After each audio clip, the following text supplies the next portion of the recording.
দিলাম সর্ষের তেল, জিরে, গোটা জিরে দিলাম। আচ্ছা, তেলটা একটু গরম হতে দিই, তারপরে এটার মধ্যে আলুটা ভেজে নেব হালকা করে।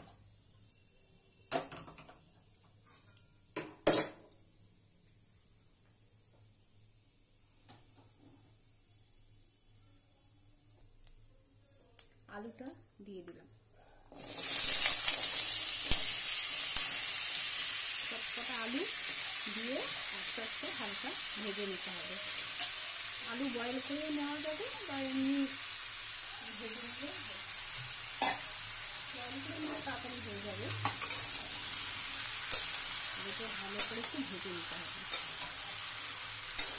এটা হচ্ছে বেঙ্গলি ঘুগনি রেসিপি, ঘরোয়া কিন্তু খুব টেস্টি এবং খেতে খুব ভালো লাগবে। দেখুন ভালো করে তেলটা মাখিয়ে নেব। এরপর এর মধ্যে একটু নুন দিয়ে দিলাম, অল্প নুন দেবো, পরে ভেজে নুনটা দিতে হবে। এবার একটু হলুদ দিয়ে দিলাম অল্প করে, পরে আবার লাগবে তখন দেবো। ভালো করে নেড়ে চেড়ে দেবো।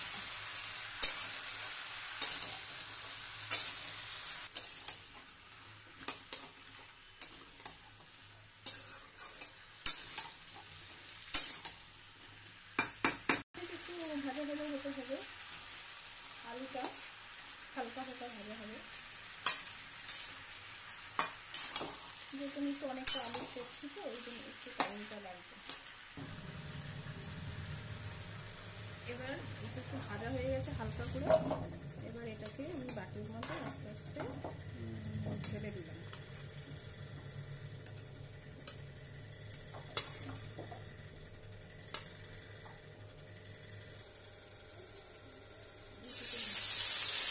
পেঁয়াজটা দিয়ে দিলাম, কুচনো পেঁয়াজ।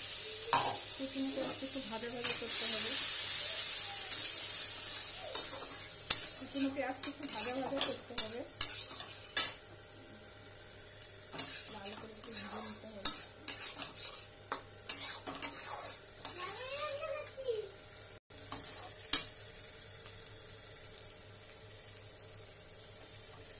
পেঁয়াজটা হালকা করে ভেজে তুলে নিলাম।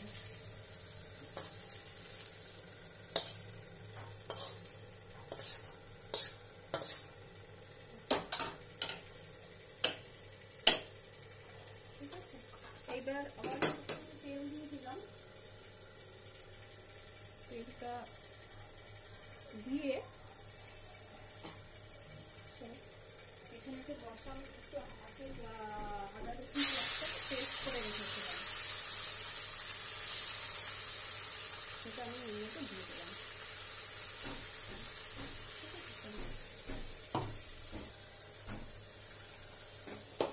একটু হলুদ দিয়ে দিলাম, হলুদ পরেও দিতে পারবো নিচে যদি।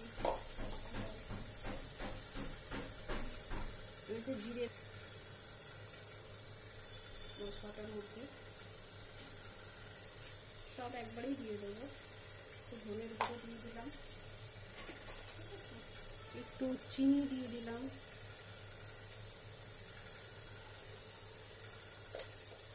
আচ্ছা এবার এটাকে একটু নাড়াচাড়া করবো। মশলাটাকে ভালো করে নাড়াচাড়া করতে হবে, মানে যতক্ষণ তেল বেরিয়ে আসে, তেল ছেড়ে আসে ততক্ষণ একটু নাড়াচাড়া করতে হবে।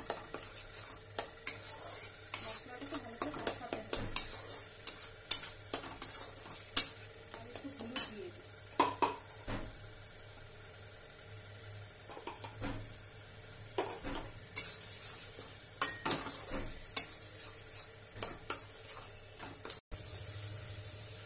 একটু সিম করে করতে হবে, ঠিক আছে? মশলাটা একটু ভাজা ভাজা হবে।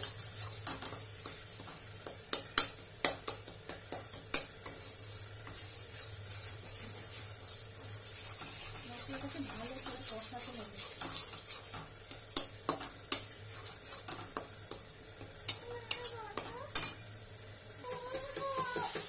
টমেটো কুচি দিয়ে দিলাম,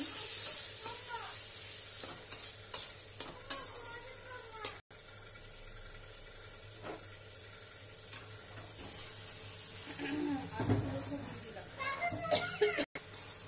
আচ্ছা এইটা এটাকে একটু নাড়াচাড়া করছি, ঠিক আছে।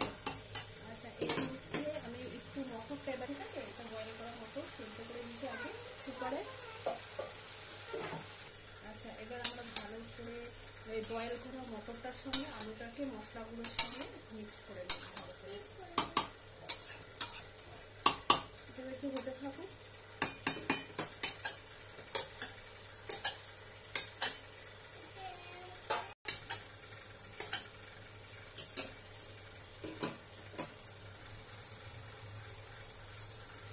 এবার একটু জলটা দিয়ে দিলাম, তো একটু তো সেদ্ধ হতে হবে, আর একটু জল দিয়ে দিই,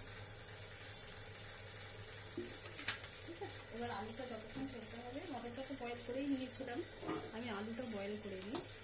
বয়েল করলে একটু মানে গলা গলা হয়ে যায়, তো আমি এইভাবেই ওটা সেদ্ধ করি। তো এবার মিনিট 10 মতো হবে, তারপরে রেডি হয়ে গেল আমাদের বেঙ্গলি ঘুগনি। ঘরোয়া কিন্তু খুব সুস্বাদু এবং টেস্টি। আপনারা বাড়িতে করবেন, যখন হয়ে আসবে নামানোর সময় একটু গরম মশলা ছড়িয়ে দেবেন, অসাধারণ অপূর্ব। এটা ঢাকা দিয়ে রেখে দিলাম, এখন 10 মিনিট হতে থাকে। এবার এটা ফুটছে, আলুটা একটু সেদ্ধ হতে টাইম লাগবে। হলে পরে যখন একটু ঘন ঘন হয়ে আসবে, তখন একটু গরম মশলা উপর থেকে ছড়িয়ে দেবে, দিয়ে নামিয়ে দেবে। দারুণ টেস্টি অ্যান্ড সুস্বাদু ঘুগনি, ঘরোয়া কিন্তু খুব সুস্বাদু। যদি আপনাদের এটা ভালো লেগে থাকে রেসিপিটা, তো please like, comment and subscribe করে দেবেন। ওকে, বাই।